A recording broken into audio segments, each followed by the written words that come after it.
Amundi Asset Management, le comptoir par CPR, vous présente la revue de presse de Jean-Pierre Corbel.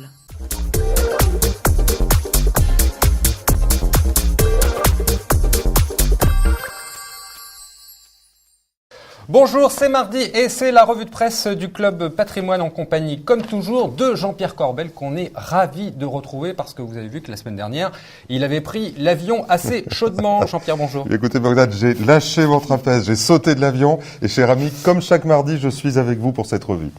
Et alors ? Eh bien alors, je suis revenu, j'ai eu juste le temps de regarder rapidement la presse et alors j'ai découvert, la France, c'est ça maintenant. J'ai une Clio, 115 000 km. J'ai une Opel Corsa. J'ai une C5 Citroën. Moi j'ai une Mégane Scénic. J'ai une 307. Trop drôle, non? Alors même le président de l'Assemblée dit que c'est inefficient, c'est ridicule, on va arriver à un déni de richesse et à faire qu'à l'Assemblée, il n'y ait plus que des fonctionnaires. Bon, quand même, lutter contre la fraude fiscale, c'est bien, non? Ah oui, c'est une bonne idée. Si j'ai bien entendu le président, il dit qu'il va créer une haute autorité qui va contrôler les revenus et les patrimoines des politiques et de l'administration. Alors, la dernière haute autorité en date, souvenez-vous, ça vous concerne? Oui, Hadopi. C'était Hadopi, effectivement. Alors, je suis allé sur le site, j'ai regardé. Hadopi, c'est 12 millions de budget annuel et le résultat au 31 décembre 2012, eh bien, ce sont 2 amendes de 150 € chacune, Bogdan. Voilà, et figurez-vous que l'argent, c'est comme Internet, c'est intangible.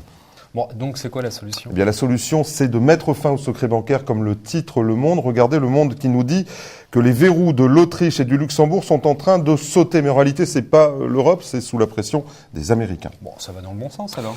Bien, pas sûr, parce que pendant qu'en Europe, on normalise, on en fait des normes et qu'on moralise, ça c'est la nouveauté, eh bien pendant ce temps, les émergents font du business. Et figurez-vous que la première place offshore où se signent les contrats, maintenant, c'est Hong Kong. On se demande bien pourquoi. Vous avez peut-être une idée, Bogdan? Bon, allez. C'est bon, on en a parlé tout le week-end. Voilà. Bon, alors, on parle un petit peu de fiscalité quand même. Oui, alors en attendant les décisions qui découleront du fameux rapport Berger-Lefebvre, pas grand-chose. Votre ami. Mon amie Karine Berger, comme d'habitude. Et pas grand-chose cette semaine, sauf cette brève dans Challenge que j'ai trouvée. Alors regardez bien, l'inspection générale des finances veut saisir le parquet pour faire condamner des centaines d'épargnants. Qu'est-ce qu'ils ont fait, ces épargnants?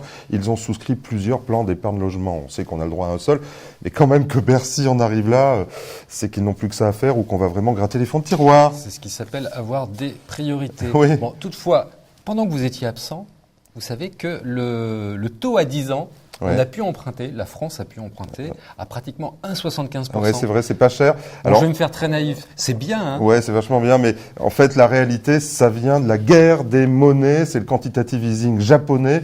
Les Japonais font tourner la planche à billets et ils achètent de l'euro, donc de la dette européenne. Mais en réalité, l'histoire des dettes souveraines, eh bien, ça n'est pas fini.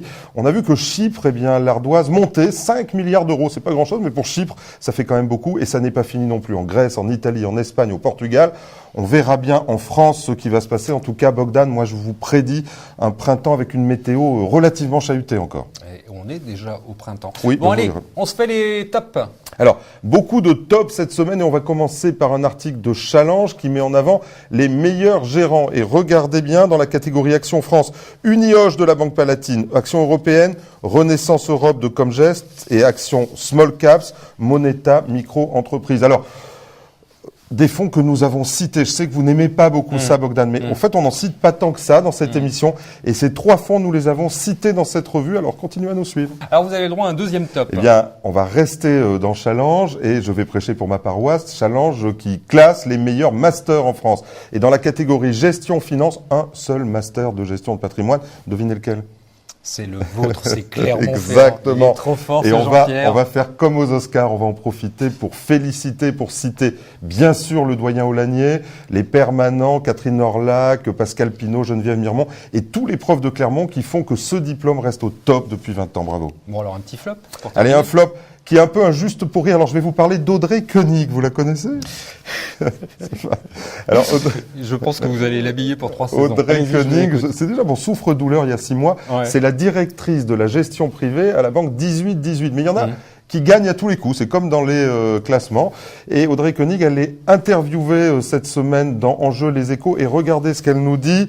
Je n'ai jamais vu quelqu'un gagner de l'argent avec une opération de défiscalisation. Alors figurez-vous que j'ai eu quand même la curiosité d'aller sur le site de la banque 18-18.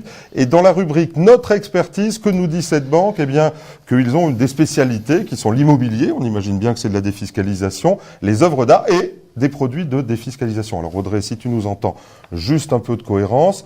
Et moi, je me suis fait une nouvelle amie. Est-ce qu'il faut ajouter quelque chose après tout ça? Oui, il faut toujours un juste pour rire, parce qu'il faut garder ça, le rire, on a toujours ça en France. Et regardez, toujours dans Enjeux les Échos, un dessin que j'ai beaucoup aimé, avec une légende très sympa. Alors je vous laisse lire avec moi. En termes d'investissement, c'est un conseiller financier qui parle, nous préférons ne pas parler de risque, mais d'aventure. Comme cela est joliment dit, on doit le dire, on se croirait à la banque 18-18. On va vraiment se faire des amis avec la Voilà. banque 18-18.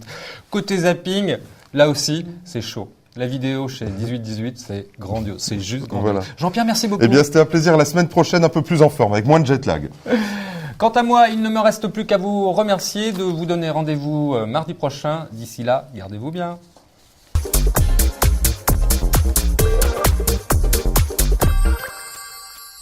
Ce programme vous a été présenté par Amundi Asset Management, le comptoir par CPR.